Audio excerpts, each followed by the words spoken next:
Hi, I'm Christina Corcoran from Corcoran Marketing Group, and I'm here today with Bill Kinneary, President of the National Energy Marketing Association and a longtime veteran of the utility industry. So Bill's going to be a panelist on our Energy Market Stakeholders of the Future webinar on the 27th, and he's going to be representing the voice of the deregulated suppliers.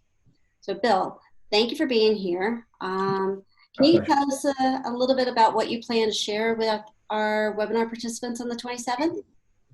As a longtime utility manager and executive, followed by over 20 years in retail energy, I plan to make a case for utilities to revert to natural monopoly functions, meaning those that require state regulation. So can you explain a little bit more about what you mean? Sure. Certain functions still performed by most utilities are completely competitive in nature and are well within the capabilities of retail energy marketers to provide in their place. It can no longer be effectively argued that these are natural monopoly functions because the world has changed a great deal in the past 20 or 30 years. If they're not natural monopoly functions, there's no reason for utilities and ratepayers to be burdened with their cost. So can you tell me more about that? I prefer to wait until the webinar where I have time to make a complete case. Fair enough. But the one thing I would add this time is sort of a mystery question. It's always going through my mind. I spent 6 years of my career as a major utility rate manager. I was involved in course of service studies, rate case preparation, and in-person rate case testimony. So I've been in the trenches. With that background, I have to ask, why is it that many utilities and regulators seem to cherish the concept of continuing to provide fully competitive services to ratepayers? I don't see any financial or other benefits to utilities in maintaining these unnatural monopoly functions, and certainly no benefit to consumers.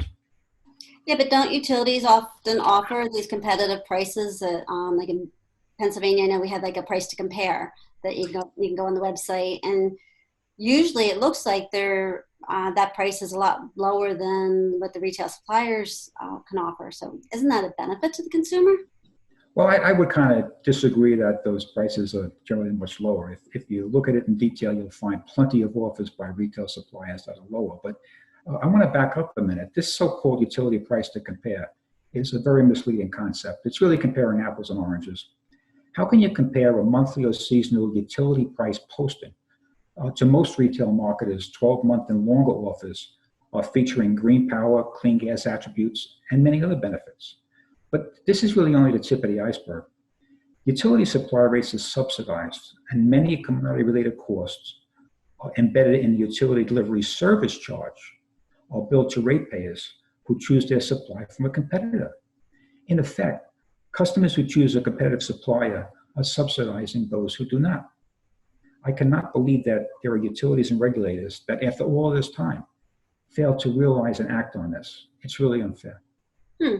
Yeah, I mean, as me as a consumer, I wouldn't have thought of that. I thought that Pico's offers were just a lot less expensive. So naturally, a lot of times we just go with that without realizing all the other the subsidies that go into it. So it's really interesting point. It's very complicated, and I've studied this over the years very, very carefully. So I think I know what I'm talking about. Okay, well, I would love to hear more about it. Next week at the webinar on the 27th, there will be a link in the posting with this video, and I can't wait to talk to you more about it. Thank you. I'm really looking forward to it, Christina. Thank you very much. You're welcome. Thank you, Bill. Bye.